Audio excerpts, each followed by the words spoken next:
na telemi na lingala na telemi toleka telema mwana Kongo bomoko na ya nsambe bomoko na kopika pene pona boso. Déjà salué. Bonjour Monsieur Michaud. Bonjour. Bonne santé. Très bien, posé. En tout cas, bon séjour. Hein? Merci. Voilà, disons le la vie de diaspora en Europe, parce que pour vivre en Irlande, on a arrêté. Alors, premièrement, on a appelé ici définition de diaspora. Selon on a un petit peu, comme on appelle diaspora, qu'est-ce que signifie un diaspora? Alors, sur le ça va téléspectateur, il y a trop de bouts congolais, c'est qui un diaspora? Bon, diaspora, c'est l'ineti. Exemple, l'ineti congolais, nyonso, oiseau vivre dans les bandes à Congo. À tout le Congo, Brazza, à tout le Gabon, Centrafrique, États-Unis, Wabi, vous êtes diaspora. Vous êtes diaspora. Voilà. Ok, merci beaucoup. En tout cas, j'espère que vous comprenez c'est qui un diaspora. Alors, par rapport à notre question de curiosité pour mon bébé, notre diaspora, est-ce que c'est vrai?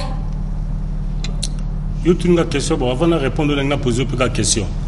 Est-ce que si bon voilà merci. Oui. Musala nyonso oezalaka awa na Kinshasa na poto pezali. Oui. Ça. Ah na Kinshasa bato sur la bibembe ba elite. Bazali. Bon na poto bato bakufaka. Bato sur la bibembe ba elite. C'est ça. Donc c'est vrai hein. Non musala nyonso oezalaka awa na poto ezali. Nyonso moko tezangi. Nyonso ezali. Mais au monika ke bato ba memaka ka iloko o tamsu ba monango ezatan mususu neti moi ridicule eloko mo ya mabe yango tamsu bato wela ko mema mais musala nyo ceza na poto yali. Alors poto yeba parce qu'on habite tranche animation des bouts congolais ils appellent tranche à sensibilisation. Alors comme yo oza mona mboka mais zo vanda tous a diaspora ou vanda na Irlande. En tout cas kuna et c'est pas ça neni. Pour non surtout pour musala pour toujours sensibiliser le peuple congolais et on sala quelque chose. Le peuple congolais ba télé mabai ba sala quelque chose alors to yeba non pour na mboka na ba paya. Il est canadien ni kuna na niveau musala. Bon d'abord biso to ba dans un pays francophone. Kuna za pays anglophone. Moni ezana malamu na mutu oyo akei neti côté on a soki déjà ibe anglais na ye. Ils ont un avantage. Avantage à langue déjà. Il y a langue déjà. Ils ont avantage, il y a bien. Donc, ils ont déjà un avantage à langue tant que commune en Irlande, ils ont déjà anglais. Avantage en Wana. Moni tant que langue déjà, ils ont une facilité. Il y a comme Moussala. On sait que Moussala comme il passe dans Moukili. Moussala comme il passe via la crise financière et dans le monde. Mais Moussala comme il passe, mais Mouto et bien langue, ils ont un avantage. C'est ça. Il y a le bosso, on a le rôle banetti. Ils ont bien à Moutuna nous. Ceux qui ayena na langue na ya ils en ont bien biso tant to yaki na langue te hein to na langue te to yaki na ba français ba nini mais to komi kuna to zoki tant ko ta classe mais vu ndenge monde comment changer ils ont bien na mutu soka zo ya memi déjà langue na ye en tout cas ils ont bien encore na ye.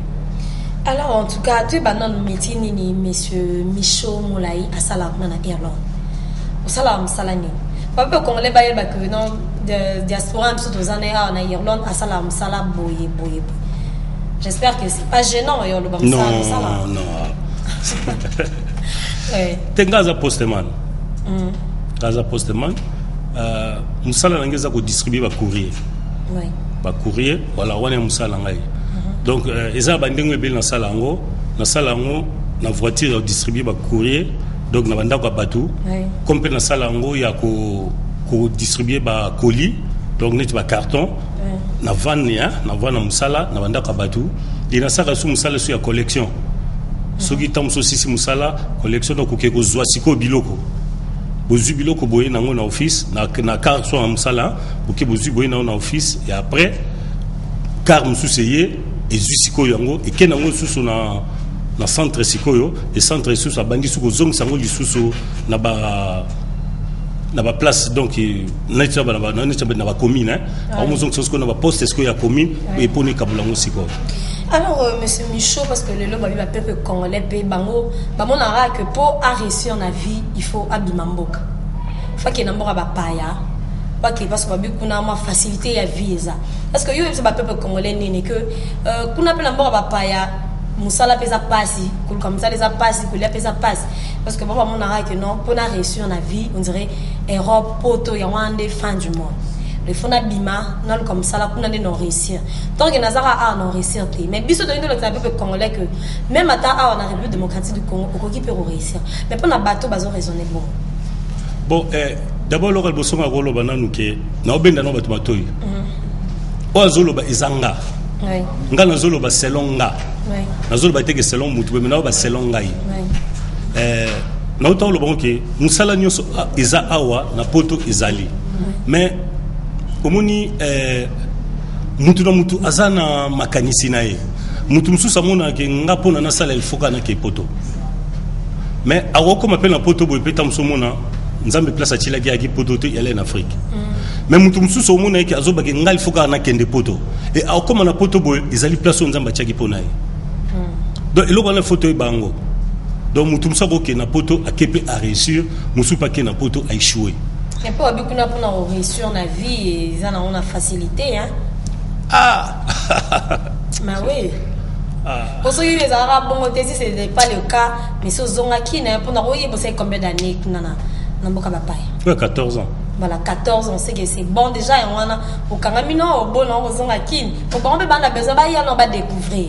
Non, conduisez les belés, c'est ça qui est ngana karma, connaissez belé.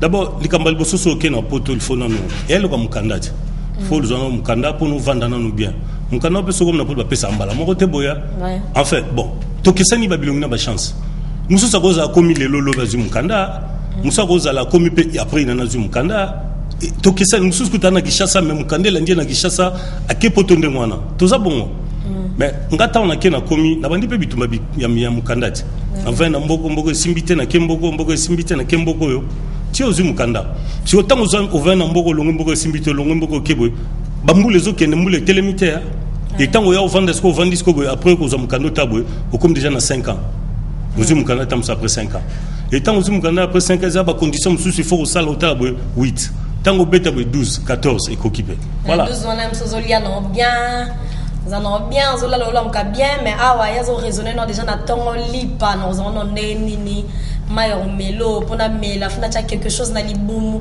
moi déjà ba congolais ndé ba raisonnement maintenant que ba congolais bosé belé bola na surtout lu ba vie ya ba diaspora en Europe bino ba mona ra que non pona réussir na vie il faut na bima République démocratique du Congo on ba bi a richesse pesé belé avant je moyen c'est belé autoco réussir na vie alors yo mutu mona ra que pona na réussir il faut na kenambo ba pa. En tout cas, tous à la diaspora Moraza, monsieur Michaud Molaï. Si vous avez des questions à lui poser, bon, mais non, question de curiosité. En tout cas, il y a nos 2 numéros qui sont affichés. Le premier numéro, c'est pour vos appels. Vous allez nous appeler pour entrer en direct à travers le premier numéro. Et le second numéro, vous nous écrivez, beaucoup même sur ma texto, à travers le second numéro, c'est les 081 53 87 110 à la fin.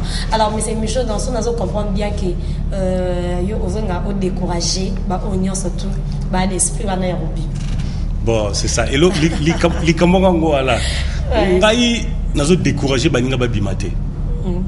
Ngai problème nanga ali, ceux qui n'ont passé l'émission nazo kebisa batuke nini ezali esiko bazoya. Ozomona. Kokende pote aloko mutakufi. Pone mama kambeleka kuna, il faut kufa pone bango. Mais nga quand même na sécuit. Na na sécuit. Kokufa na ndene. Non, mais olongwe na continue ke na continue mususu. Si ok koyeba makambo elekaka kuna parce que ngande nazali loboyo so na biso ke tam soupe na poto na saka banda tongo tipo ko na lete ondimate mais l'accident que nazangi biloka kolia voilà c'est ça voilà omoniske loko zango wana mundele a développé parce que alongola likambo tali kolia moni kolia mutu soki atelemi na nzala abokansaka na kolia nini mais mutu so sa longoli nzala akomokanisa na sala eloko nini. Vous comprenez ce que je mutanzala alela kanzala mais muto sa longola nzala abula ke na sala eloko nini si o mundele loko ya sala ngwana do sona bina zoliate elobite ke biloko oli zangi mais ngamoko na makambu nanga na makanisi nangai na boyi nanga kolia Bon, il y a pourtant exact to ponzali zaki. Non, te munde te lokuta mabete côté nzala munde la longola nzala. Côté nzala munde la longola nzala. Si to mona munde la zuba saki alo sazo pesa na pays à tiers monde. Pona yinzala longola. Côté anaza solo munde la longola pena mwanzala. hein que mutazala ki nzala pour mondela tia ba place au lieu